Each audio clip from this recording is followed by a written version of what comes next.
तो दोस्तों आप सभी का हमारे इस ऑफिशियल यूट्यूब चैनल में एक बार फिर से स्वागत है।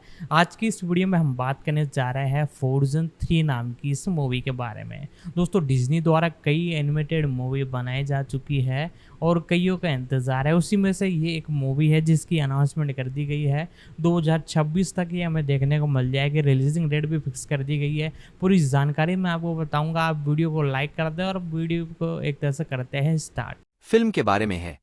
2020 की किताब के लिए फ्रोजन 2 डेंजरस सीक्रेट्स देखें। फिल्म के साउंड ट्रैक के लिए फ्रोजन 2 साउंड ट्रैक देखें।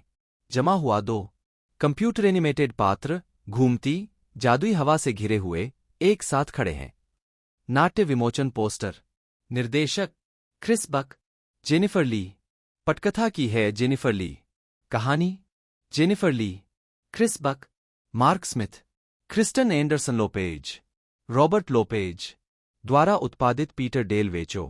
अभिनीत Kristen Bell, Idina Menzel, Josh Gad, Jonathan Groff. छायांकन मोहित कल्याणपुर द्वारा संपादित जेफ ड्रेहेम।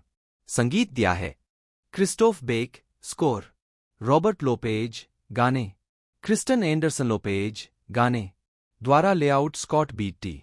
उत्पादन कंपनियां Walt Disney Pictures, Walt Disney animation Studio द्वारा वितरित Walt Disney Studio Motion pictures.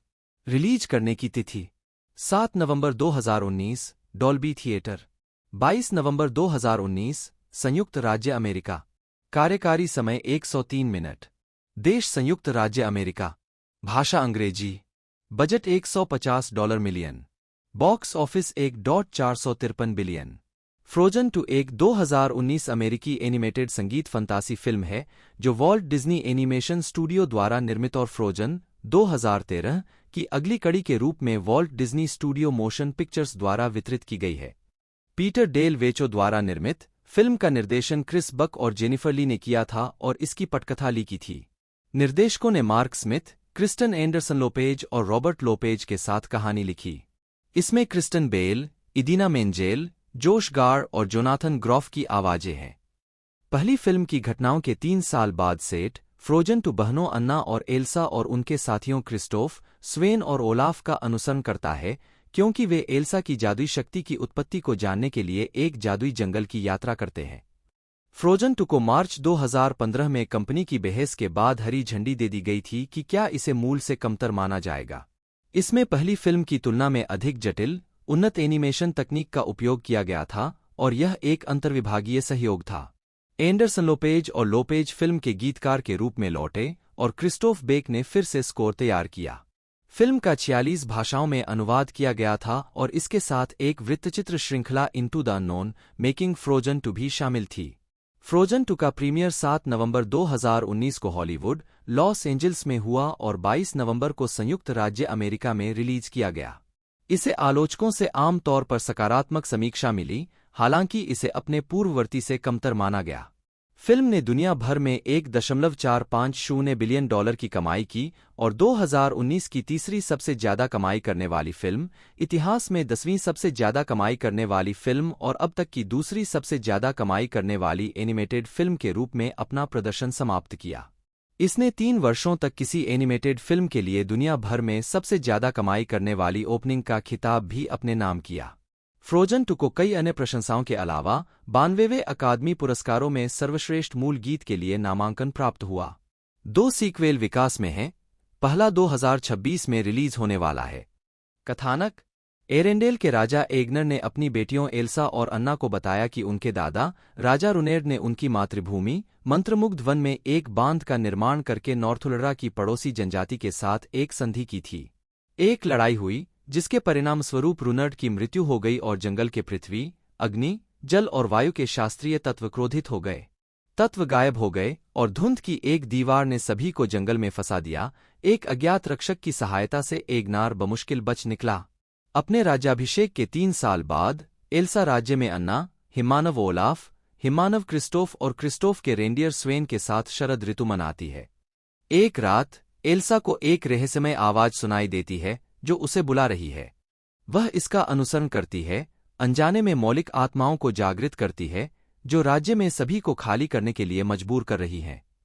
Rock troll colony आती है और ग्रैंड पब्बी बहनों से कहती है कि उन्हें अतीत के बारे में सच्चाई को उजागर करके चीजों को सही करना होगा।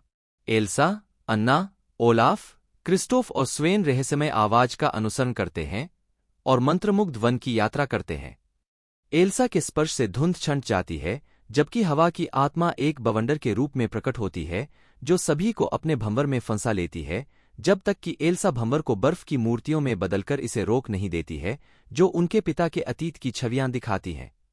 एल्सा अग्नि आत्मा से भी मित्रता करती है, जो एक उत्तेजित जादुई समंदर है। बाद में उनका सामना नॉर्थुलरा और अरेंडेलियन सैनिकों की एक टुकड़ी से हुआ जो अभी भी एक दूसरे के साथ संघर्ष में है। अन्ना और एल्सा ने यह पता लगाने के बाद कि उनकी मां, रानी इडुना, एक नॉर्थुलरान थीं जिन्होंने एरेंडेलियन एग्नर को बचाया था, सैनिकों और नॉर्थुलरा के बीच युद्ध विराम की व्यवस्था की। नॉर्थुलरा ने उन्हें पांचवीं आत्मा के बारे में बताया, जिसका उद्देश्य लोगों को प्रकृति के जादू से फिर से जोड़ना है। जबकि क्रिस्टोफ और स्वेन नॉर्थुलरा के साथ रहते हैं, एल्सा, अन्ना और ओलाफ उत्तर की ओर बढ़ते हैं। उन्हें अपने माता पिता का टूटा हुआ जहाज और अहतोहल्लन के मार्ग वाला एक नक्शा मिलता है, जो एक पौराणिक नदी है जो अतीत की व्याख्या करती है। एल्सा अन्ना और ओलाफ को सुरक्षित स्थान पर भेजती है और अकेले ही आगे बढ़ती है। वह नोक्का नामक जल आत्मा का सामना करती है और उसे वश में करती है, जो अहतोहल्लन के लिए समुद्र की रक्षा करती है। एल्सा को पता चलता है कि उसे बुलाने वाली आवाज युवा इडुना की याद है और इडुना द्वारा एग्नार की निस्वार्थ बचत के कारण उसकी शक्तियां प्रकृति का एक उपहार हैं। उसे पता चलता है कि बांध का निर्माण नॉर्थुलरन संसाधनों को कम करने के लिए एक चाल के रूप में किया गया था, क्योंकि रनर जनजाति के जादू के संबंध के प्रति तिरस्कार करता था और उसने नॉर्थुलरन नेता की निर्मम हत्या करके संघर्ष शुरू किया था। अहतोहल्लन के सबसे खतरनाक हिस्से में जाने के कारण जमे हुए होने से पहले एल्सा यह जानकारी अन्ना को भेजती है। सच्चाई का पता चलने पर अन्ना ने निष्कर्ष निकाला कि शांति बहाल करने और जंगल को मुक्त कराने के लिए बांध को नष्ट किया जाना चाहिए। वह पृथ्वी की आत्मा जोतुन को जगाती है और उसे बांध की ओर आकर्षित करती है। विशाल चट्टानें पत्थर फेंकती हैं, बांध को नष्ट कर देती हैं और फ्जॉर्ड से राज्य की ओर बाढ़ भेज देती हैं। एल्सा को रिहा कर दिया जाता है और वह पानी की आत्मा पर सवार होकर अरेंडेल पहुंचती है, जहां वह बाढ़ को रोकती है और राज्य को बचाती है।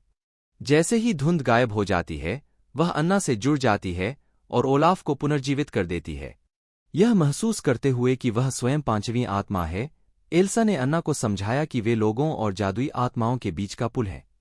एना फिर अरेंडेल की रानी बन जाती है और क्रिस्टोफ के विवाह प्रस्ताव को स्वीकार कर लेती है। एल्सा मंत्रमुग्ध वन का रक्षक बन जाता है और शांति बहाल होने के साथ नियमित रूप से अरेंडेल का दौरा करता है। क्रेडिट के बाद के दृश्य में ओलाफ एल्सा के बर्फ महल का दौरा करता है और एल्सा द्वारा महल के रक्षक के रूप में बनाए गए बर्फ के विशालकाय मार्शमैलो और अन्ना के 19वें जन्मदिन पर एल्सा द्वारा अनजाने में बनाए गए लघु हिमानव स्नोजीज की घटनाओं को बताता है।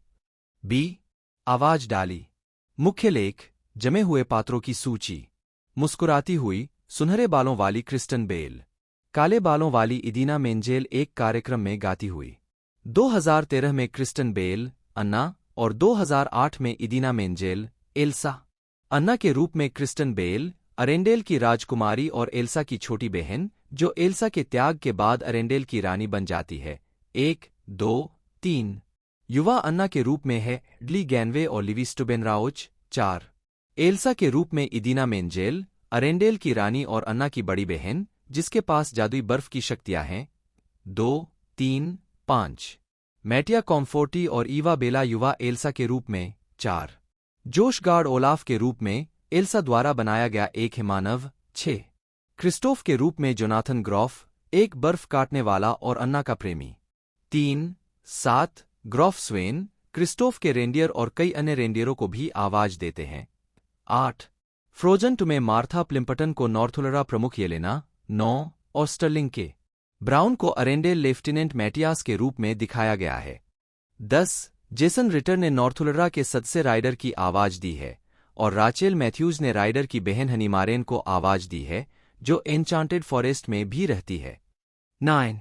इवान राचेल वुड ने इडुना, एल्सा और अन्ना की मां को आवाज दी है। 11। और डेलाने रोजस्टीन ने युवा इडुना को आवाज दी है। 4। अल्फ्रेड मोलिना ने एग्नार, एल्सा और अन्ना के पिता को आवाज दी है। 12 और जैक्सन स्टीन ने युवा एग्नार को आवाज दी है। जेरेमी सिस्टो ने रूनियर्ड को आवाज दी है।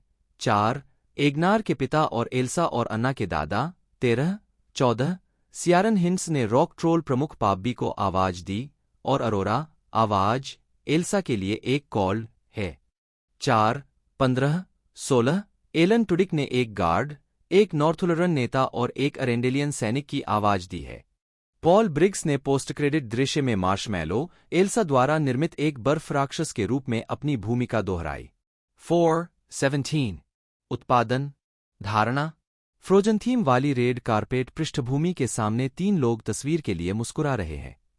बाएं से दाएं फ्रोजन के 2013 प्रीमियर में निर्माता पीटर डेल वेचो, निर्देशक और लेखक जेनिफर ली और निर्देशक क्रिस बक। निर्माता पीटर डेल वेचो ने 31 मार्च 2014 को कहा कि उन्होंने क्रिस बक और जेनिफर ली ने अच्छा सहयोग किया और उन्होंने फ्रोजन से संबंधित एक और परियोजना की कल्पना की। 18 अगले महीने वॉल्ट डिज्नी स्टूडियो के अध्यक्ष एलन एफ. हॉर्न ने कहा कि सीक्वल तुरंत नहीं आएगा क्योंकि स्टूडियो फ्रोजन के ब्रॉडवे संगीत रूपांतरण पर ध्यान केंद्रित कर रहा था। 19-20 मई 2014 में डेविड फैबर के साथ सीएनबीसी साक्षात्कार में वॉल्ट डिज्नी कंपनी के सीईओ बॉब इगर ने कहा कि कंपनी सीक्वल के विकास के लिए दबाव नहीं डालेगी क्योंकि उसे पहली फिल्म के अनुरूप प्रदर्शन न करने की चिंता है। इगर ने कहा कि फ्रोजन फ्रैंचाइजी कुछ ऐसी है जो कंपनी के लिए हमेशा के लिए है, द लायन किंग के समान।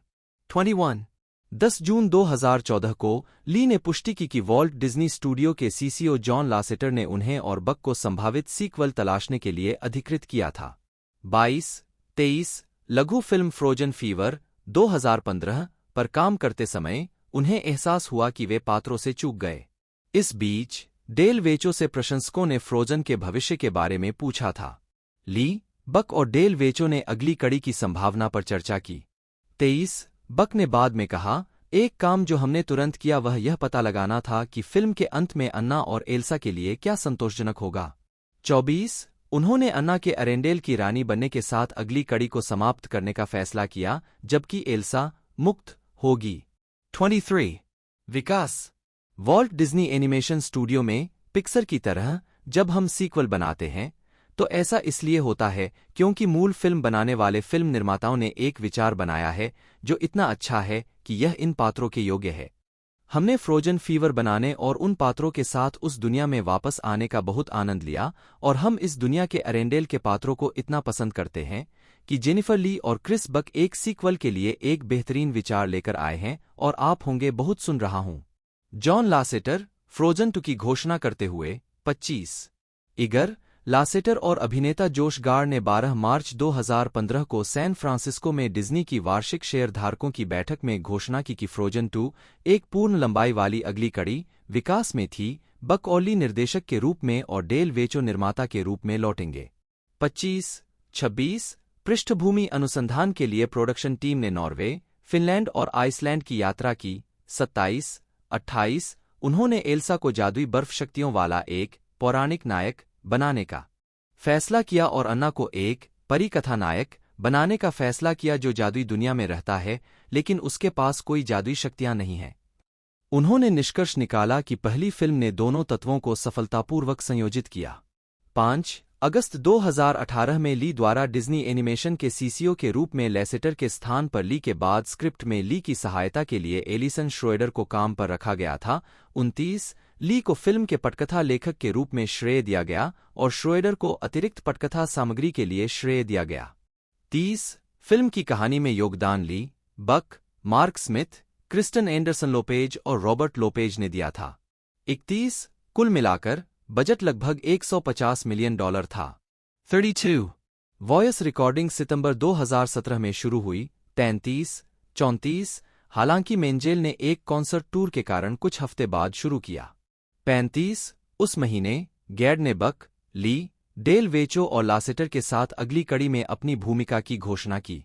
36-37 जुलाई 2018 में वैरायटी ने बताया कि वुड और ब्राउन कलाकारों में शामिल होने के लिए बातचीत कर रहे थे। 38 बाद में उनकी भूमिकाओं का खुलासा इडुना 39 और लेफ्टिनेंट डेस्टिन मैटियास के रूप में किया गया। 40 वुड को इसलिए चुना गया क्योंकि उनकी आवाज मेंजेल और बेल से मिलती जुलती थी। 39 एगनार की आवाज को मॉरिस लामार्चे से बदलकर मोलिना कर दिया गया। 41 द वॉइस की 4 नोट कॉल, जो लैटिन अनुक्रम डाइस इरा से ली गई है, को स्कैंडिनेवियाई संगीत फॉर्म कुलिंग के समान तरीके से प्रस्तुत किया गया है। 42 फ्रोजन 2 के पहले पूर्ण दृश्यों का परीक्षण जून 2019 में NAC international animated film festival में किया गया था। 43 44 जहां बेकी ब्रेसी और इफेक्ट्स एनिमेशन प्रमुख मार्लोन वेस्ट ने कहा कि फिल्म अभी भी 7 सप्ताह के साथ उत्पादन में थी। एनिमेशन का काम पूरा होना है और विशेष प्रभावों के 10 सप्ताह। 45 फिल्म निर्माताओं ने वर्डेट नामक एक सलाहकार समूह के साथ नॉर्थुलरा जनजाति के चित्रण पर सामी विशेषज्ञों के साथ सहयोग किया, जो वॉल्ट डिज्नी कंपनी, अंतर्राष्ट्रीय सामी काउंसिल और फिनलैंड, नॉर्वे की सामी संसदों के बीच एक समझौते का परिणाम था। स्वीडन 46 एंडरसन लोपेज ने पुष्टि की कि कुछ प्रशंसकों की इच्छा के बावजूद एल्सा की फिल्म में कोई महिला प्रेम रुचि नहीं होगी। 47 ली ने बाद में द न्यूयॉर्क टाइम्स की रिपोर्टर मॉरीन डाउड को समझाया कि एल्सा के मुख्य दर्शक ऐसे रिश्ते के लिए तैयार नहीं थे। 48 ली ने एक प्रेस कॉन्फ्रेंस में यह भी कहा कि फ्रोजन 2 टेलीविजन श्रृंखला वंस अपॉन ए टाइम की फ्रोजन कहानी से तत्वों को प्राप्त नहीं करेगा, जो इसके चौथे सीजन का हिस्सा था। सैन डिएगो में अपनी पहली परीक्षण स्क्रीनिंग के बाद फ्रोजन 2 में महत्वपूर्ण संशोधन हुए। डिज्नी एनिमेशन ने पाया कि हालांकि वयस्कों को फिल्म पसंद आई, लेकिन बच्चों को इसका अनुसरण करने में कठिनाई हुई। प्रोडक्शन टीम को एहसास हुआ कि उन्हें आवाज की पहचान और एल्सा के परिवर्तन के बिंदु को स्पष्ट करने की जरूरत है, और ब्रूनी फायर सैलामेंडर की अधिक कॉमेडी और शॉट्स जोड़ने की जरूरत है।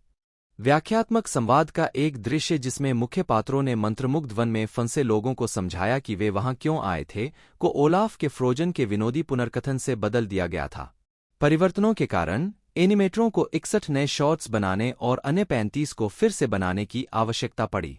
तैयार फिल्म से अज्ञात संख्या में शॉट्स काट दिए गए। लगभग 1 दर्जन एनिमेटरों और कलाकारों ने ओलाफ के विस्तृत पुनरुत्थान दृश्य को काटने से पहले उस पर 2 महीने तक काम किया। 50 प्रोडक्शन टीम द्वारा पिक्चर लॉक करने से पहले पूरा किया गया अंतिम प्रमुख एनिमेशन दृश्य शो योरसेल्फ था। वह म्यूजिकल नंबर जिसमें एल्सा अहतोहलन में प्रवेश करती है और उन सभी रहस्यों को जान लेती है जिन्हें वह तलाश रही है। डेल वेचो के अनुसार फिल्म को समय पर पूरा करने के लिए दृश्य को स्टूडियो में सभी संसाधनों की आवश्यकता थी। 23 लोपेज ने कहा कि शो योरसेल्फ का पहला ड्राफ्ट इसके अंतिम संस्करण से बहुत अलग था। 51 मेगन हार्डिंग ने फ्रोजन 2 के निर्माण पर एक आधिकारिक वृत्तचित्र श्रृंखला का निर्देशन किया, जिसमें डेल वेचो और लोपेज द्वारा द वॉयस की पहचान निर्धारित करने की प्रक्रिया को दर्शाया गया था। एक बार जब प्रोडक्शन टीम ने क्वीन इडुना पर फैसला कर लिया, तो आखिरकार शो योरसेल्फ के बोल एक साथ आने शुरू हो गए, लेकिन तब स्टूडियो के कलाकारों, डिजाइनरों और एनिमेटरों को जल्दी से यह पता लगाने की जरूरत थी कि स्नो बनने की दिशा में एल्सा की यात्रा की नाटकीय परिणति कैसे की जाए। रानी 50 फिल्म का संपादन जेफ ड्रेहेम द्वारा किया गया था। 52 डिजाइन पोशाक और चरित्र डिजाइन को अंतिम रूप देने से पहले कई संशोधनों से गुजरना पड़ा। डिजाइनर ग्रिसेल्डा सस्ट्राविनाटालेमे के अनुसार यह प्रक्रिया किसी भी एनिमेटेड फिल्म की तुलना में सबसे जटिल थी। तकनीकी प्रगति ने डिजाइनर को अतिरिक्त मोतियों और सेक्विन के साथ अधिक विस्तृत पोशाकें बनाने की अनुमति दी।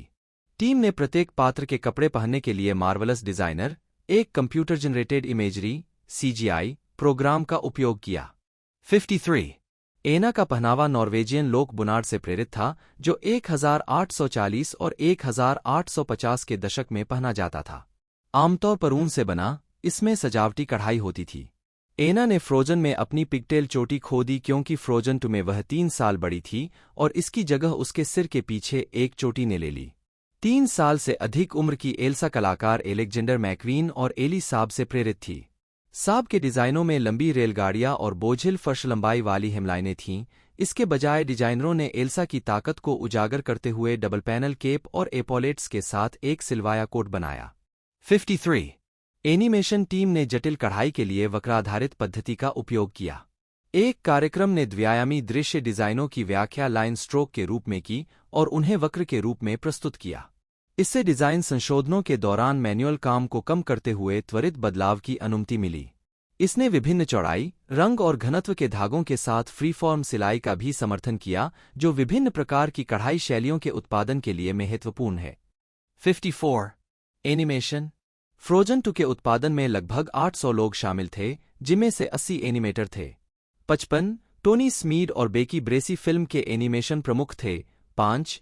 ह्यूमिन ली ने अन्ना के लिए पर्यवेक्षक एनिमेटर के रूप में ब्रेसी की जगह ली, जबकि वेन अंटेन ने फिर से एल्सा के लिए पर्यवेक्षक एनिमेटर के रूप में काम किया, जैसा कि उन्होंने फ्रोजन में किया था। स्टीव गोल्डबर्ग दृश्य प्रभावों के पर्यवेक्षक एनिमेटर थे। 56. 57. स्कॉट बीटी सिनेमैटोग्राफी लेआउट के निदेशक थे, जबकि मोहित कलियामपुर सिनेमैटोग्राफी लाइटिंग के निदेशक थे। 58. फ्रोजन 2 ने प्रौद्योगिकी, कलात्मक प्रदर्शन और कंकाल एनिमेशन में प्रगति का उपयोग किया। 59. एनिमेशन शुरू होने से पहले अंटेन ने फ्रोजोन जैसे सुपरहीरो के दृश्यों को एल्सा के एनिमेटरों को उदाहरण के तौर पर दिखाया कि किन चीजों से बचना चाहिए। 56. एनिमेटरों के लिए व्यक्तिगत हड़बड़ी प्रभाव पैदा करना इतना कठिन था कि निर्देशकों ने फ्रोजन 2 में एल्सा को ओलाफ पर परमाफ्रॉस्ट कोटिंग लगाने के लिए कहा। 60. एल्सा की सुंदर हरकतें फ्रोजन और आधुनिक नृत्य, विशेषकर मार्था ग्राहम के काम पर आधारित थीं। 56.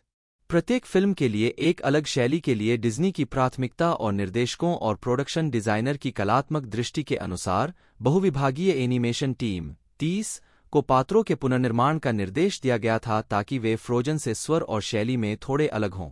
वे बहुत सूक्ष्म तरीकों से भिन्न थे, पहली फिल्म से दूसरी तक की लाइन के माध्यम से।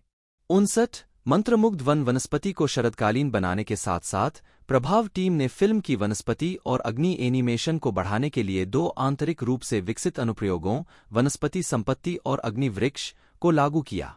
61. हिमानी बर्फ, आत्मा जादू और स्मृति पर प्रकाश और विशेष प्रभाव लागू किए गए थे।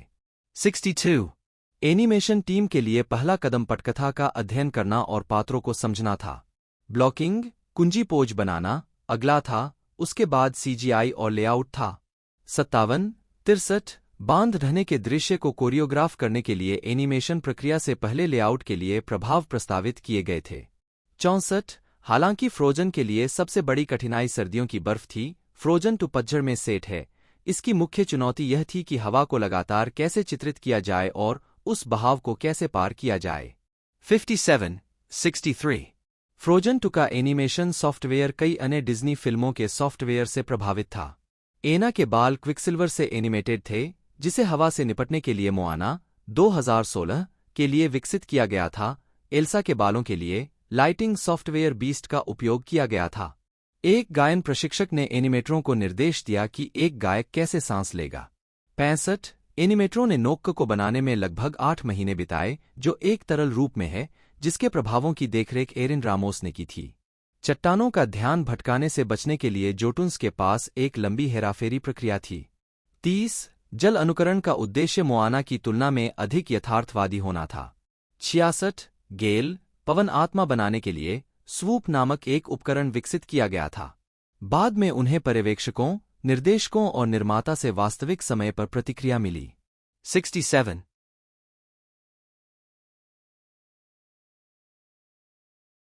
लोपेज और एंडरसन लोपेज फ्रोजन से सीक्वल के लिए गीत लिखने के लिए लौटे और क्रिस्टोफ बेक संगीतकार के रूप में लौटे। 69. साउंड ट्रैक एल्बम पैनिक की रिलीज के बाद 15 नवंबर 2019 को रिलीज किया गया था। 70. फिल्म के एक गाने इनटू द अननोन के डिस्को संस्करण में। 71. 7 गानों वाले इस एल्बम में फ्रोजन के reindeer S R better than people का रीमिक्स भी शामिल है। 72. बेक ने कहा कि यह स्कोर एल्सा और अन्ना के भावनात्मक विकास, परिपक्वता और अधिक परिष्कृत संगीत अवधारणाओं और विषयगत तत्वों को प्रस्तुत करने को दर्शाता है। वह चाहते थे कि यह फिल्म की जटिल, गहन कल्पना को प्रतिबिंबित करे। 72. एंडरसन लोपेज ने एल्बम की थीम को मेटा स्टोरी के रूप में वर्णित किया। हालांकि हार्डिंग ने उनके गीत लेखन और संगीत रचना का दस्तावेजीकरण करने के लिए ब्रुकलिन में लोपेज के घर में एक कैमरा दल भेजा था। 73. संगीतकारों ने दल को घुसपैठिया पाया और अपना अधिकांश काम ऑफ कैमरा किया। 74. विषयगत विश्लेषण। पतझड़ की वनस्पति पर चढ़ता हुआ एक हिरन। हिरन को सामी लोगों द्वारा पूजा जाता है, जो उन्हें सामी ताकत और पहचान का प्रतीक मानते हैं। स्वदेशी सामी लोग ऐतिहासिक रूप से हिरन से जुड़े थे और जानवरों की ताकत से पहचाने जाते थे। ट्रूड फोनलैंड ने लिखा कि महिला देवत्व ने एकता, साहस, आशा, दोस्ती और सच्चाई सहित विषयों के साथ महिला योगदान पर जोर दिया। 75, 76, 77 एल्सा ने अन्ना को दूर भेजने का प्रयास किया क्योंकि वह अपनी बहन की सुरक्षा के बारे में चिंतित थी।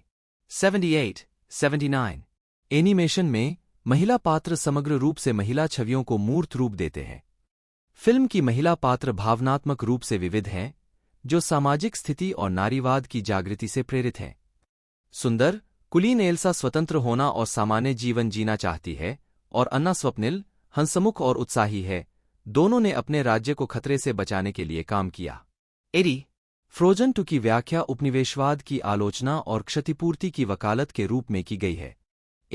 81, 82 एल्सा और अन्ना के जन्म से पहले उनके दादा राजा रुनड ने नॉर्थुलरा जनजाति के लिए एक बांध बनाया था।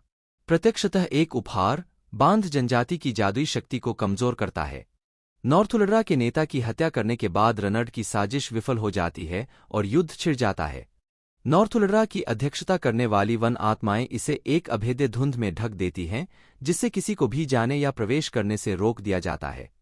82 नॉर्थुलरा स्कैंडिनेविया और उत्तर पश्चिमी रूस के मूल निवासी सामी लोगों पर आधारित हैं, जिन्होंने जादू और जादू टोने में कुशल माने जाने वाले मूर्तिपूजक के रूप में भेदभाव का अनुभव किया।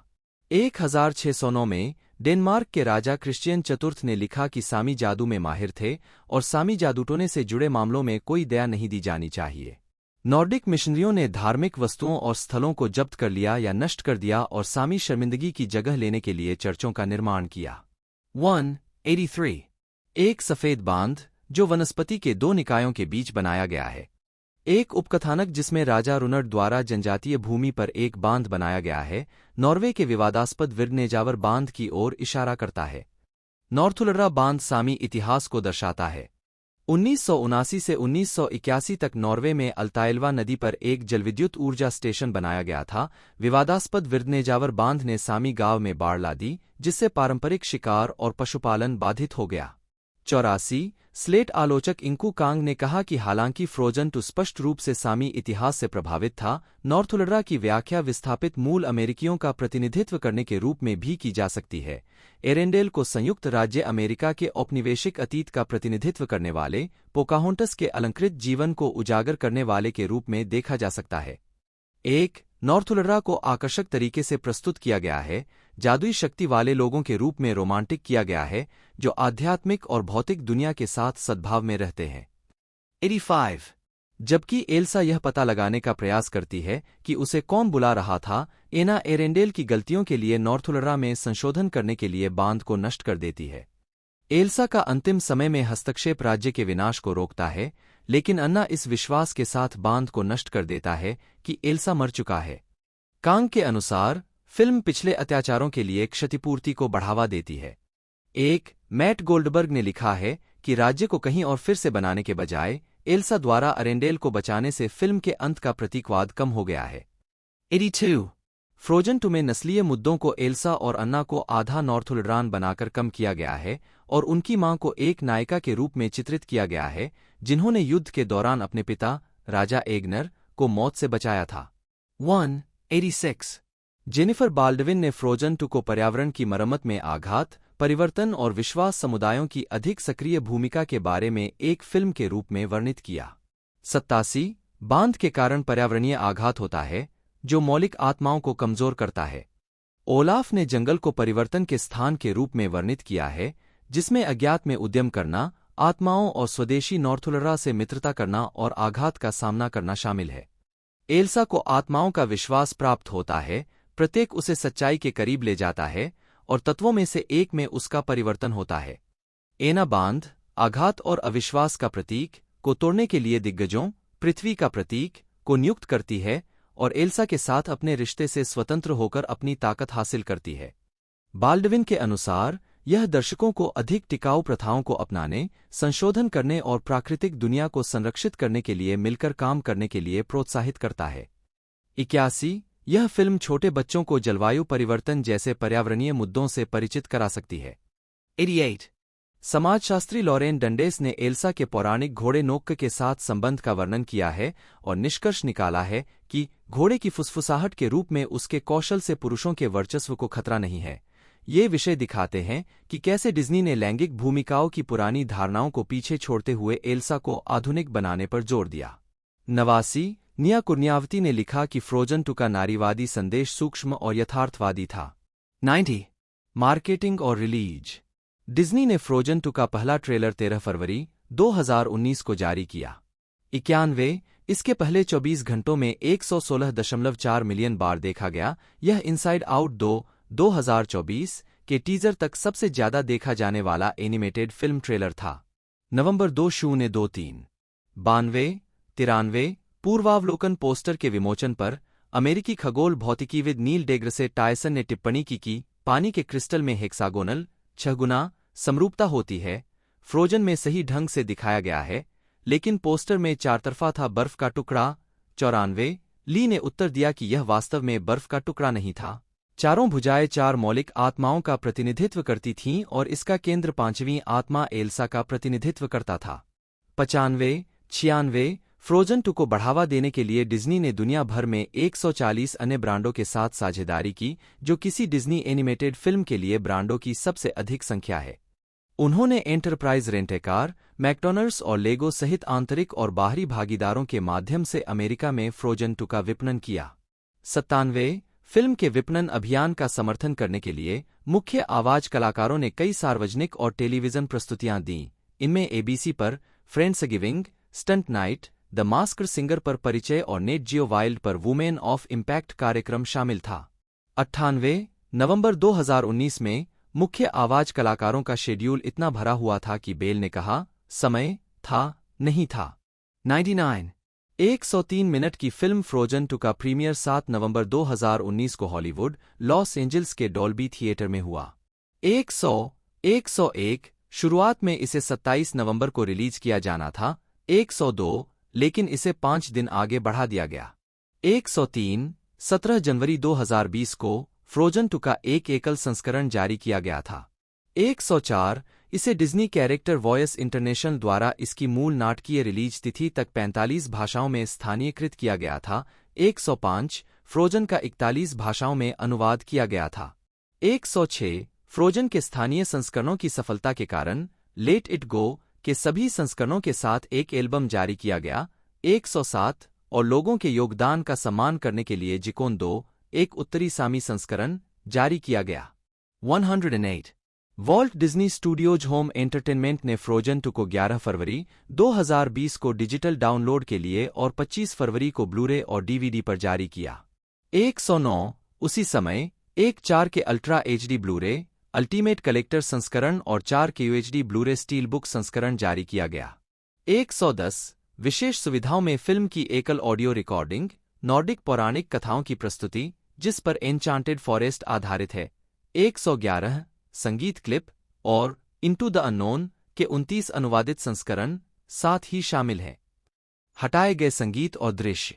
112 फिल्म का प्रीमियर शुरू में 26 जून 2020 को डिज्नी प्लस पर होने वाला था, लेकिन COVID-19 महामारी के कारण इसे संयुक्त राज्य अमेरिका में 15 मार्च और कनाडा, नीदरलैंड, ऑस्ट्रेलिया और न्यूजीलैंड में 17 मार्च तक बढ़ा दिया गया।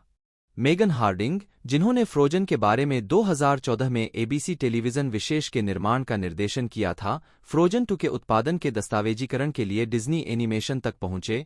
कंपनी के सहयोग से लिंकन स्क्वायर प्रोडक्शंस के साथ काम करते हुए हार्डिंग ने न्यूयॉर्क शहर से बरबैंक, कैलिफोर्निया तक यात्रा की और दिसंबर 2018 और नवंबर 2019 के विश्व प्रीमियर के बीच 115 दिनों में 1300 घंटे की फुटेज शूट की। 74 उसने फुटेज 115 को 6 एपिसोड तक संपादित किया, जो लगभग 35 से 45 मिनट लंबा था। 74 डिज्नी एनिमेशन को पता था कि हार्डिंग का इरादा फिल्म निर्माण प्रक्रिया को निडर और ईमानदारी से देखना था। उसके दल को केवल एक बार जाने के लिए कहा गया था। 73 जब प्रोडक्शन टीम रहस्यमय आवाज की पहचान तय करना चाहती थी। 50 वृत्तचित्र श्रृंखला into the unknown making frozen 2 26 जून 2020 को जारी की गई थी। 74 स्वागत बॉक्स ऑफिस फ्रोजन 2 ने संयुक्त राज्य अमेरिका और कनाडा में $477.4 मिलियन और अन्य क्षेत्रों में $976.3 मिलियन, दुनिया भर में कुल 1.453 बिलियन की कमाई की। 32 यह 2019 की तीसरी सबसे ज्यादा कमाई करने वाली फिल्म थी। 116 अब तक की 10वीं सबसे ज्यादा कमाई करने वाली फिल्म थी। 117 और अब तक की दूसरी सबसे ज्यादा कमाई करने वाली एनिमेटेड फिल्म थी। 118 15 दिसंबर 2019 को फ्रोजन 2 ने वैश्विक बॉक्स ऑफिस पर $1 बिलियन का आंकड़ा पार कर लिया। 119 डेडलाइन हॉलीवुड ने उत्पादन बजट, विपणन, प्रतिभा भागीदारी और अन्य लागतों को ध्यान में रखते हुए फिल्म के शुद्ध लाभ की गणना $599 मिलियन की, बॉक्स ऑफिस की कमाई और घरेलू मीडिया राजस्व ने इसे 2019 की सबसे मूल्यवान ब्लॉकबस्टर की सूची में दूसरे स्थान पर रखा। 120 डिज्नी, जिन्होंने 2019 लायन किंग के रीमेक को एक एनिमेटेड फिल्म नहीं बल्कि एक लाइव एक्शन रीबूट माना था, के अनुसार फ्रोजन 2 सबसे ज्यादा कमाई करने वाली एनिमेटेड फिल्म है, फ्रोजन को पीछे छोड़ते हुए। 121 फ्रोजन 2 की बॉक्स ऑफिस सफलता का श्रेय थैंक्सगिविंग के निकट इसकी रिलीज की तारीख को दिया गया। कॉमस्कोर विश्लेषक पॉल डरगराबेडियन के अनुसार फिल्म 2020 में अच्छा प्रदर्शन करने के लिए पूरी तरह से तैयार थी। 122 फ्रोजन 2 को a beautiful day in the neighbourhood और 21 ब्रिजेस के साथ 22 नवंबर 2019 को 4440 थिएटरों में रिलीज किया गया था। 123 3D में 2500, प्रीमियम बड़े प्रारूप में 800, आईमैक्स में 400 सहित और डी-बॉक्स में 235/4 DX। 124 इसने अपने पहले दिन $41.8 मिलियन की कमाई की। 125 जिसमें गुरुवार रात के पूर्वावलोकन से $8.5 मिलियन शामिल थे। 123 फिल्म ने $130 मिलियन की कमाई के साथ शुरुआत की, जो उस महीने किसी एनिमेटेड फिल्म की सबसे बड़ी ओपनिंग थी। 126 फ्रोजन 2 ने मुख्य रूप से ज्यादातर महिला दर्शकों को आकर्षित किया और लगभग 70% दर्शक परिवार थे। 127 इसके दूसरे सप्ताहांत की कमाई 34% गिरकर $85.6 मिलियन हो गई। 5 दिवसीय थैंक्सगिविंग सप्ताहांत में रिकॉर्ड $125 मिलियन के साथ 128 और इसके बाद तीसरे सप्ताहांत में $34.7 मिलियन की गिरावट आई। 129 दिसंबर तक फिल्म की घरेलू कमाई $400 मिलियन से ऊपर हो गई। 130 फ्रोजन 2 ने 19 मार्च 2020 तक सिनेमाघरों को छोड़ दिया, जिससे यह संयुक्त राज्य अमेरिका और कनाडा में 2019 की चौथी सबसे ज्यादा कमाई करने वाली फिल्म बन गई। 131 जिस समय फिल्म उद्योग कोविड-19 महामारी से काफी प्रभावित हुआ। 133 दुनिया भर में फ्रोजन 2 ने अपने शुरुआती सप्ताहांत में 37 बाजारों में $228.2 मिलियन की कमाई की, जबकि वैश्विक स्तर पर इसकी कुल कमाई $358.5 मिलियन थी। इसने the super Mario brothers movie 2023 के आने तक एनिमेटेड शीर्षक के लिए सबसे अधिक कमाई करने वाली फिल्म बनने के लिए द लायन किंग की 2019 रीमेक को पीछे छोड़ दिया। यूनाइटेड किंगडम $17.8 मिलियन और फ्रांस $13.4 मिलियन में किसी एनिमेटेड फिल्म की अब तक की सर्वश्रेष्ठ शुरुआत हुई। चीन में पिक्सर या डिज्नी एनिमेशन शीर्षक के लिए सबसे बड़ी शुरुआत $53 million, Japan $18.2 million, Germany $14.9 million और स्पेन $5.8 मिलियन और दक्षिण कोरिया $31.5 मिलियन में किसी भी फिल्म की तीसरी सबसे बड़ी शुरुआत। 127 134 135 फिल्म ने यूनाइटेड किंगडम में अपने दूसरे सप्ताह में $11.4 मिलियन की कमाई की, जिससे वहां इसकी कुल कमाई $35.3 मिलियन हो गई। 136 5 जनवरी 2020 तक फिल्म की ऑफशोर कमाई $875.3 मिलियन से अधिक हो गई थी। 137 जुलाई 2021 तक इसके शीर्ष अंतर्राष्ट्रीय बाजार जापान $122.6 मिलियन, चीन $122.3 मिलियन, दक्षिण Korea $95.5 million, United kingdom $69.7 million, Germany $60.6 million और फ्रांस $53.9 थे। 10 लाख 32 अहमियत भरा जवाब। फ्रोजन 2 को आम तौर पर सकारात्मक समीक्षा मिली। 138 139 140 समीक्षा एग्रीगेटर वेबसाइट रॉटन टोमाटोज पर 336 पेशेवर समीक्षाओं के आधार पर इसकी अनुमोदन रेटिंग 77% है, जिसकी औसत रेटिंग 6.7/10 है। साइट की आलोचनात्मक सहमति में लिखा है, फ्रोजन 2 अपने पूर्ववर्ती के शोस्टॉपिंग अनुभव को पूरी तरह से पुनः प्राप्त नहीं कर सकता है, लेकिन यह अज्ञात में एक चमकदार साहसिक कार्य बना हुआ है। 141, 142 मेटाक्रिटिक, जो एक भारित औसत का उपयोग करता है, ने 47 आलोचकों के आधार पर फ्रोजन 2 को 100 में से 64 का स्कोर दिया, जो आमतौर पर अनुकूल समीक्षाओं को दर्शाता है। 143, 144 सिनेमास्कोर द्वारा सर्वेक्षण में दर्शकों ने फिल्म को A+ से F पैमाने पर A, फ्रोजन के A+ से कम का औसत ग्रेड दिया। 145 और पोस्टट्रैक ने फिल्म की शुरुआत में इसे 5 में से 4.5 स्टार रेटिंग दी। दिन आलोचकों ने फ्रोजन 2 की शिल्प कौशल, वितरण और थीम की प्रशंसा की। न्यूयॉर्क टाइम्स के आलोचक मनोहला डार्गिस ने कथा को रोमांच और आकांक्षापूर्ण उत्थान की गुलाबी दुनिया कहा, और रोजरेबर्ट.com के नेल माइनो ने उन मुद्दों के स्पष्ट, सम्मोहक चित्रण का उल्लेख किया जो सभी उम्र के दर्शकों द्वारा समझे जा सकते थे। डार्गिस ने फ्रोजन 2 की आकर्षक दृश्य कल्पना का हवाला दिया, जो रोमांस और इतिहास से संतुलित है, और माइनो ने फिल्म के शरदकालीन पैलेट का उल्लेख किया। 31, 146 Peter Travers, Rolling Stone, Simran Hans, the Guardian और Todd McCarthy, the Hollywood Reporter ने फिल्म की प्रशंसा की। ट्रैवर्स, जिन्होंने पात्रों के साथ फिर से जुड़ने का आनंद लिया, ने एनिमेशन को आश्चर्यजनक कहा और संगीत को ईयरवॉर्म्स को मंत्रमुग्ध करने वाला कहा। हंस ने फिल्म की कहानी की तुलना जलवायु परिवर्तन को कम करने के वास्तविक दुनिया के प्रयासों से की। मैककार्थी ने इसके आकर्षक गाने, आसानी से पसंद आने वाले पात्र और आश्चर्यजनक पृष्ठभूमि की प्रशंसा की। हास्य और महिला सशक्तिकरण प्रचुर मात्रा में से प्रेरित कथानक के साथ। 147, 148, 149 फ्रोजन 2 की कथा, संगीत और फोकस की आलोचना की गई। द वॉल स्ट्रीट जर्नल में जॉन एंडरसन ने कहा कि सीक्वल नवीन नहीं था और फ्रोजन की तुलना में फिल्म की त्रुटिपूर्ण कहानी और निम्न गुणवत्ता वाले संगीत की आलोचना की। 150 एम्पायर समीक्षा में बेन ट्रेविस ने कहा कि कथा पौराणिक कथाओं और धुंधली पिछली कहानियों पर बहुत अधिक निर्भर करती है। 152 माइनो ने फिल्म की अत्यधिक विस्तृत कथा की आलोचना की। 31 और ऑब्जर्वर लेखक ओलिवर जोन्स ने कहा कि फिल्म की ऊर्जा और मौलिकता बहनों पर अत्यधिक केंद्रित थी। 151 लॉस एंजल्स टाइम्स और द वाशिंगटन पोस्ट के समीक्षकों ने फ्रोजन 2 की जटिल कहानी और गहरे स्वर का हवाला दिया। 160 पुरस्कार, मुख्य लेख, फ्रोजन 2 द्वारा प्राप्त प्रशंसाओं की सूची। 92वें अकादमी पुरस्कार में फ्रोजन 2 को सर्वश्रेष्ठ मूल गीत के लिए नामांकन मिला। 161 फिल्म के अन्य नामांकनों में 8 एनी पुरस्कार, 2 जीते। 162 एक ब्रिटिश अकादमी फिल्म पुरस्कार, 163 2 क्रिटिक्स चॉइस मूवी पुरस्कार, 164 और 2 गोल्डन ग्लोब पुरस्कार शामिल है। 165 अगली कड़ियों 2023 तक 2 फ्रोजन सीक्वेल विकास में है। 166 167 गैर तीसरी फिल्म में ओलाफ के रूप में अपनी भूमिका को दोहराने के लिए तैयार थे। 168 और ली ने पुष्टि की है कि वह सीक्वेल का निर्देशन नहीं करेंगी। 169 फरवरी 2024 में इगर ने कहा कि हम पहले से ही फ्रोजन 3 के साथ 2026 और उससे आगे का इंतजार कर रहे हैं, जो 2019 के बाद पहली टॉय स्टोरी फिल्म है और एक नई स्टार वार्स फिल्म है जो द मांडलोरियन और ग्रोगू को बड़े पर्दे पर लाती है।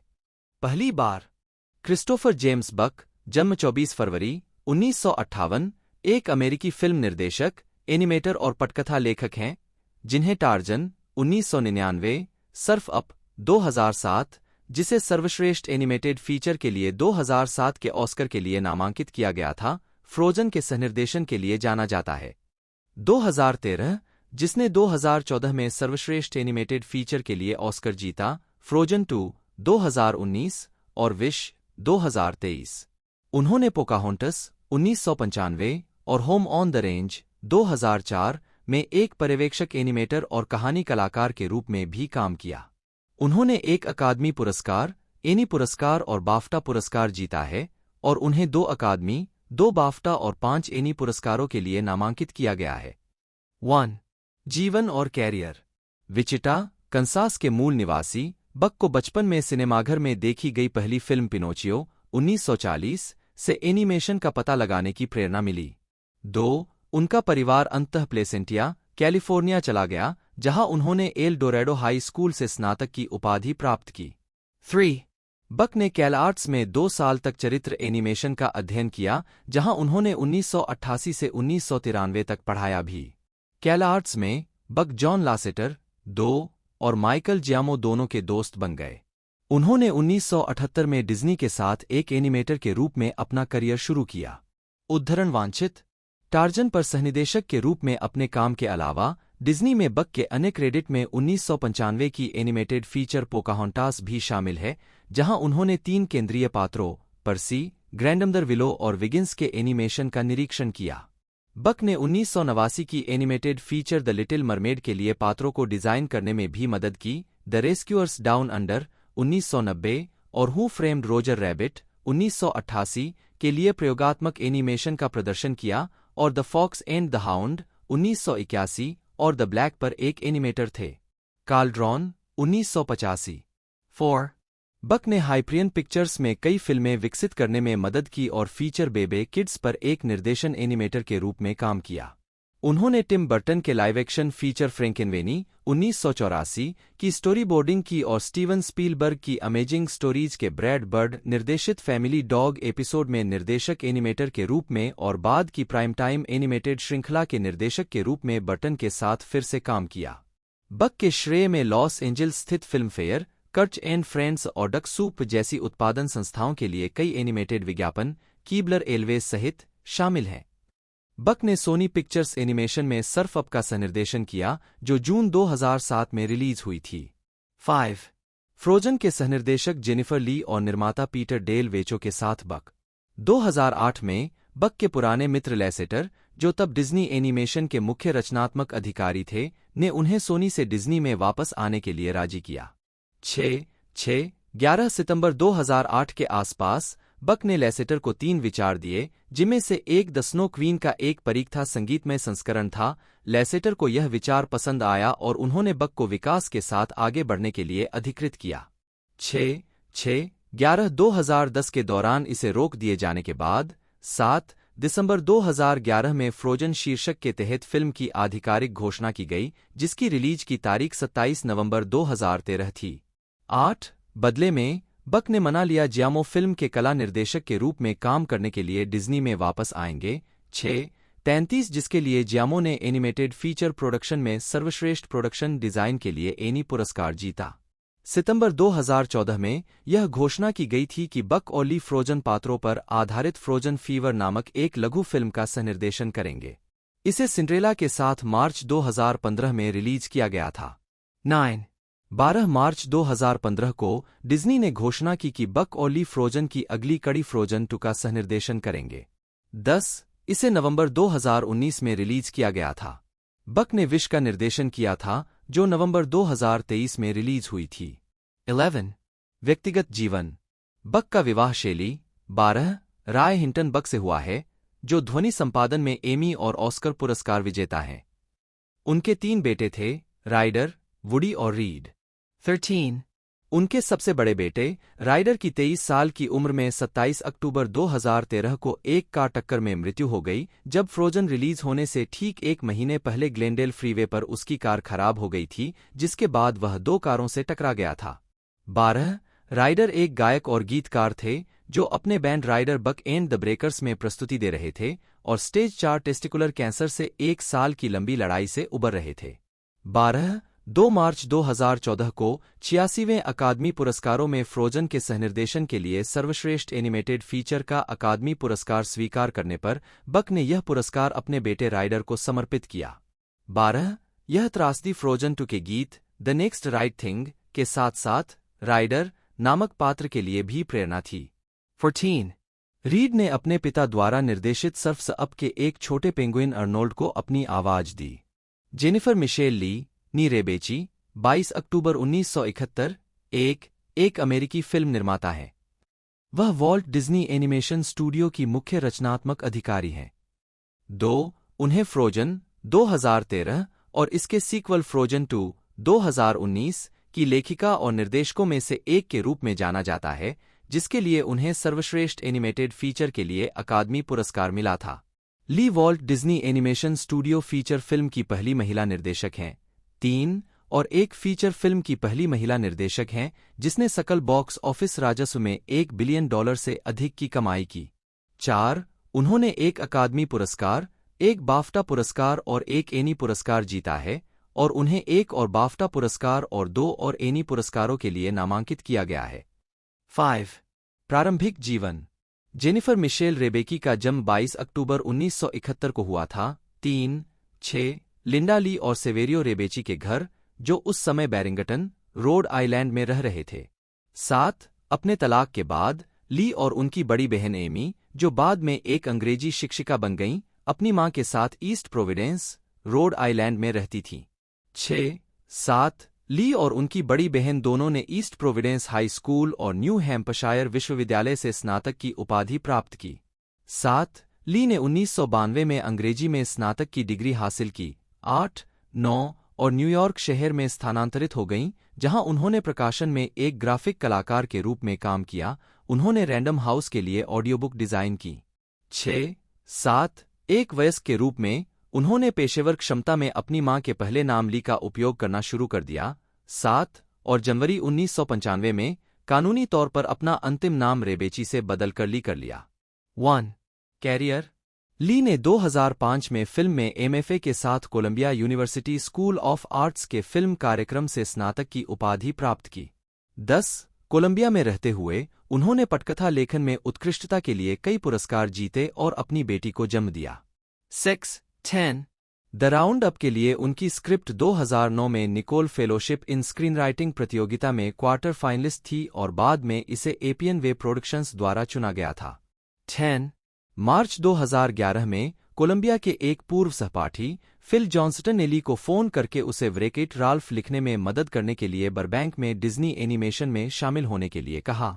6 जो 8 सप्ताह का अस्थायी लेखन कार्य माना जाता था, वह अंततः एक लंबी प्रतिबद्धता में बदल गया। 6 सबसे पहले उसे राल्फ के खत्म होने तक वहीं रुकने के लिए कहा गया। 6 इसके बाद वह फ्रोजन में शामिल हो गईं, शुरुआत में पटकथा लेखक के रूप में और बाद में क्रिस बक के साथ निर्देशक के रूप में।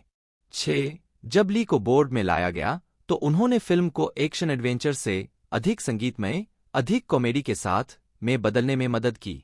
11 उन्होंने पटकथा लेखन में गीतकारों रॉबर्ट लोपेज और क्रिस्टन एंडरसन लोपेज के साथ मिलकर काम किया। 11 फ्रोजन ने उन्हें अपने बचपन और अपनी बेटी अगाथा जैसी जंगली और अद्भुत लड़कियों का जश्न मनाने का अवसर दिया। 11 यह घरेलू कमाई के मामले में किसी महिला निर्देशक के साथ सबसे अधिक कमाई करने वाली फिल्म भी थी, जब तक कि वार्नर ब्रदर्स की वंडर वुमन इससे आगे नहीं निकल गई। 17 मई 2014 को ली ने अपने अल्मा मेटर न्यू हैम्पशायर विश्वविद्यालय में 2014 की कक्षा में प्रारंभिक भाषण दिया। 13, 14, 15 उसने खुलासा किया कि बड़े होने के दौरान वह आत्मसंदेह से जूझ रही थी। 16, 2 और फिर कॉलेज के जूनियर वर्ष के अप्रैल में उसके प्रेमी की एक नौका दुर्घटना में मौत हो गई, जिसके बाद उसे महसूस हुआ कोई संदेह नहीं, केवल दुहक और एक संक्षिप्त क्षण के लिए जानती थी एक दूसरा संदेह करने से बेहतर है। 16, 6:18 साल बाद उस स्मृति से उसे अपने शुरुआती संदेह को दूर करने में मदद मिलेगी कि क्या वह कोलंबिया में आवेदन करने के लिए पर्याप्त थी। 16, 7:10 कोलंबिया में जॉनस्टन ने पहचाना कि वह प्रतिभाशाली है लेकिन असुरक्षित है और एक दिन उससे कहा कि वादा करो कि तुम इसे अपने काम से बाहर कर दोगी, बस यह जान लो कि तुम काफी अच्छे हो और आगे बढ़ो पर। 15 उन्होंने निष्कर्ष निकाला, अगर मैंने एक बात सीखी तो वह यह है कि आत्मसंदेह सबसे विनाशकारी शक्तियों में से एक है। यह आपको खुले के बजाय रक्षात्मक, सक्रिय के बजाय प्रतिक्रियाशील बनाता है। आत्मसंदेह उपभोग करने वाला और क्रूर है, और आज मेरी आशा है क्या हम सभी सामूहिक रूप से इस पर प्रतिबंध लगाने के लिए सहमत हो सकते हैं। कृपया जानें, यहाँ से आप पर्याप्त हैं और मैं यह कहने का साहस करता हूँ, पर्याप्त से भी अधिक। 15 इसके बाद यूएनएच ने उन्हें डॉक्टर ऑफ ह्यूमेन लेटर्स की मानद उपाधि से सम्मानित किया। 17 सितंबर 2014 में यह घोषणा की गई थी कि ली और बक फ्रोजन पात्रों की विशेषता वाली फ्रोजन फीवर नामक एक लघु फिल्म का सहनिर्देशन करेंगे। इसे मार्च 2015 में रिलीज किया गया था। 18 ली कई डिज्नी लेखकों और निर्देशकों में से एक थे जिन्हें 2014 की फिल्म बिग हीरो 6 और 2016 की फिल्म मोआना में क्रिएटिव लीडरशिप के लिए श्रेय मिला और उन लेखकों में से एक के रूप में स्क्रीन क्रेडिट प्राप्त हुआ जिन्होंने 2016 की फिल्म जूटोपिया के लिए कहानी विकसित की। 19, 20, 21 अगस्त 2014 में वैरायटी ने बताया कि फ्रोजन के बाद ली की अगली परियोजना मेडेलिन एलेंगल के 1962 के उपन्यास ए रिंकल इन टाइम का रूपांतरण होगी। 22-23 खबर सामने आने के बाद ली ने ट्वीट किया, 30 वर्षों से अधिक समय से इस पुस्तक से प्यार है। इस स्क्रिप्ट को लिखना मेरे लिए बहुत मायने रखता है। 24-2003 टेलीविजन फिल्म संस्करण के कार्यकारी निर्माता कैथरीन हैंड और डिज्नी के लिए जिम व्हिटेकर ने निर्माण किया। 22 और एवा डुवर्ने ने ली की पटकथा पर आधारित फिल्म का निर्देशन किया। ए रिंकल इन टाइम मार्च 2018 में रिलीज हुई थी। 25-26 12 मार्च 2015 को डिज्नी ने घोषणा की कि ली और बक फ्रोजन की पूर्ण लंबाई वाली अगली कड़ी का सहनिर्देशन करेंगे। 27 जून 2018 में जॉन लासेटर के डिज्नी से प्रस्थान के बाद ली को वॉल्ट डिज्नी एनिमेशन स्टूडियो का मुख्य रचनात्मक अधिकारी नामित किया गया था। 2 ली टूली एंटरटेनमेंट के लिए द वे बिटवीन नामक एक फिल्म लिखने और निर्मित करने के लिए भी तैयार हैं, जिसका निर्देशन कायरा सिडविक करेंगी। 28 सितंबर 2022 में ली को नवंबर 2023 में रिलीज होने वाली डिज्नी की एनिमेटेड फिल्म विश के लिए पटकथा लिखने की घोषणा की गई थी। 29 व्यक्तिगत जीवन ली ने 30 मई 1999 को रोड आइलैंड कंट्री क्लब 31 में रॉबर्ट जोसेफ मॉन 30 से शादी की, बाद में उनका तलाक हो गया। 7 उनकी एक बेटी है, अगाथा ली मॉन 32 2003 में जन्मी। 3-6 जो फ्रोजन में do you want to build a snowman के मध्य पद के लिए किशोरावस्था से पहले की अन्ना को आवाज देती है। 30 नवंबर 2019 में ली ने पुष्टि की कि वह अभिनेता अल्फ्रेड मोलिना के साथ रिश्ते में थीं। 33 उनकी शादी अगस्त 2021 में हुई थी। 34 और ली की बेटी के साथ कैलिफोर्निया के लॉस एंजल्स काउंटी में सैन फर्नांडो वैली में रहते हैं। 1999 में लोपेज और मार्क्स, जिन्होंने संगीत और गीत दोनों पर सहयोग किया, ने एवेन्यू क्यू पर काम शुरू किया, जो एक मंच संगीत था जो सेसम स्ट्रीट के समान कठपुतली पात्रों का उपयोग करते हुए वयस्क विषयों और विचारों से निपटता था। शो, जिसके लिए लोपेज ने एनिमेटेड सेगमेंट भी प्रदान किए, उनका पहला पेशेवर अनुभव था। 9 ऑफ ब्रॉडवे चलाने के बाद शो जुलाई 2003 में ब्रॉडवे के जॉन गोल्डन थिएटर में स्थानांतरित हो गया, जहां यह एक महत्वपूर्ण और लोकप्रिय सफलता साबित हुई। सर्वश्रेष्ठ संगीत के लिए 2004 टोनी पुरस्कार जीता और लोपेज और मार्क्स को टोनी पुरस्कार मिला। सर्वश्रेष्ठ मूल स्कोर के लिए 10 ओरिजिनल कास्ट रिकॉर्डिंग को 2004 में ग्रैमी अवार्ड के लिए नामांकित किया गया था। 2005 से 2011 करियर स्टारडम 2005 में लोपेज ने अपने संगीत साथी जेफ मार्क्स और साउथ पार्क के निर्माता मैट स्टोन और ट्रे पार्कर के साथ एक नए संगीत प्रोजेक्ट पर काम करना शुरू किया। 9 एक श्रृंखला जिसका 2003 में लोपेज ने आंशिक प्रेरणा के रूप में उल्लेख किया था।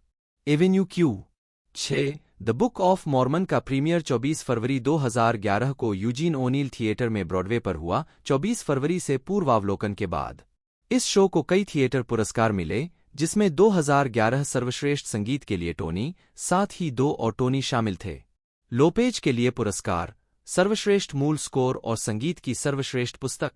10 प्रोडक्शन की मूल कास्ट रिकॉर्डिंग ने लोपेज को 2012 में सर्वश्रेष्ठ म्यूजिकल थिएटर एल्बम के लिए ग्रैमी अवार्ड भी दिलाया।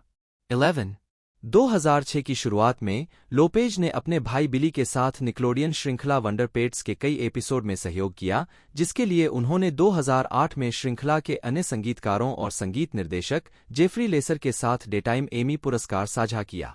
जनवरी 2007 में डिज्नी पिक्सर फिल्म फाइंडिंग निमो का एक संगीत रूपांतरण, जिसे लोपेज ने अपनी पत्नी क्रिस्टन एंडरसन लोपेज के साथ मिलकर लिखा था, डिज्नी के एनिमल किंगडम थीम पार्क में खोला गया। 18 जनवरी 2007 को लोपेज और मार्क्स ने हिट टीवी शो स्क्रब्स के लिए माई म्यूजिकल नामक शो के 123वें एपिसोड में 4 गाने लिखने के लिए फिर से सहयोग किया। टीवी गाइड ने इस एपिसोड को 2009 में सभी समय के सर्वश्रेष्ठ 100 टीवी शो एपिसोड में से एक का नाम दिया। लोपेज को जेफ मार्क्स के साथ उपरोक्त एपिसोड के गीत एवरीथिंग कम्स डाउन टू पू के लिए एमी नामांकन से सम्मानित किया गया था। 12 स्टेफनी डिएब्रुजो, जिन्होंने एवेन्यू क्यू में केट मॉन्स्टर और लुसी द स्लट की भूमिकाएं निभाईं, ने एपिसोड में अतिथि भूमिका निभाई। अप्रैल 2010 में लोपेज ने बेट अगेंस्ट द अमेरिकन ड्रीम गीत लिखा, जिसे एनपीआर कार्यक्रम दिस अमेरिकन लाइफ में प्रदर्शित किया गया था। 13 यह गीत ब्रॉडवे शो ट्यून की शैली में लिखा गया था और मैग्नेटर नामक वास्तविक जीवन के हेज फंड की कहानी को चित्रित करने के लिए संगीतमय द प्रोड्यूसर्स के एक दृश्य की नकल की गई थी, जिसने आवास बाजार के ढहने पर लाखों डॉलर कमाए थे। 25 जून 2010 को लोपेज ने द वंडर पेट्स पर अपने काम के लिए संगीत निर्देशन और रचना में उत्कृष्ट उपलब्धि के लिए अपना दूसरा डेटाइम क्रिएटिव आर्ट्स एमी जीता। 14 2011 में लोपेज ने साउथ पार्क के एपिसोड ब्रॉडवे ब्रो डाउन में मैट स्टोन और ट्रे पार्कर के साथ फिर से काम किया। लोपेज ने डिज्नी चैनल की एनिमेटेड श्रृंखला फिनीस और फर्ब के लिए 2 गीतों का सहलेखन भी किया, मैजिक कारपेट राइड एपिसोड के लिए एरियल एरिया रग और इसी नाम के एपिसोड के लिए fly on the wall. 15 Lopez ने the Simpsons episode a totally fun thing that Bart will never do again के लिए एक गीत तैयार किया, जिसका शीर्षक था enjoy it while you can, जो 29 अप्रैल 2012 को प्रसारित हुआ। 2 शो ने एक वर्तमान निरंतर सफलता। लोपेज और उनकी पत्नी क्रिस्टन एंडरसन लोपेज ने 2011 में वॉल्ट डिज्नी एनिमेशन स्टूडियो द्वारा रिलीज विनी द पूह के लिए 7 गाने लिखे। 16 उन्होंने रेकेट राल्फ के लिए एक मूल गीत भी लिखा था, जिसे तैयार फिल्म से काट दिया गया था। 17 2013 में लोपेज और एंडरसन लोपेज ने डिज्नी एनिमेशन की फीचर फिल्म फ्रोजन के लिए गाने लिखे। गीत लेट इट गो ने सर्वश्रेष्ठ मूल गीत के लिए अकादमी पुरस्कार जीता, जिससे लोपेज ईजीओटी हासिल करने वाले 12वें व्यक्ति बन गए। 8 फरवरी 2015 को उन्होंने फ्रोजन पर अपने काम के लिए लेट इट गो के लिए विजुअल मीडिया के लिए लिखे गए सर्वश्रेष्ठ गीत के लिए ग्रैमी पुरस्कार जीता। 19 लोपेज और एंडरसन लोपेज द्वारा कई वर्षों से विकास में उनका रोमांटिक कॉमेडी संगीत अपहियर 9 अगस्त 2015 को सैन डिएगो के ला जोला प्लेहाउस में शुरू हुआ।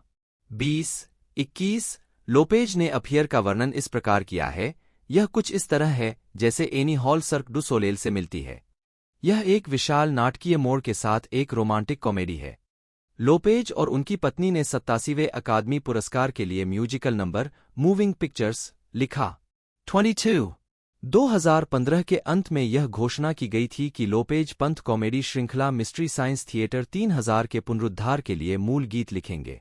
23 लोपेज और उनकी पत्नी डिज्नी फिल्म गिगेंटिक के लिए संगीत लिखने के लिए जुड़े हुए थे, जो जैक एंड द बीनस्टॉक की एक एनिमेटेड रिटेलिंग थी, लेकिन फिल्म को अक्टूबर 2017 में बंद कर दिया गया था। 24 नवंबर 2017 में रिलीज हुई डिज्नी पिक्सर फिल्म कोको में लोपेज और एंडरसन लोपेज का गाना रिमेंबर मी है। इस गीत ने सर्वश्रेष्ठ मूल गीत के लिए 2018 अकादमी पुरस्कार जीता, जिससे लोपेज पहले डबल ईजीओटी विजेता बन गए। 25 हाल ही में लोपेज और एंडरसन लोपेज ने एमसीयू शो वांडाविजन से थीम संगीत तैयार किया, जिसका प्रीमियर 15 जनवरी 2021 को डिज्नी प्लस पर हुआ।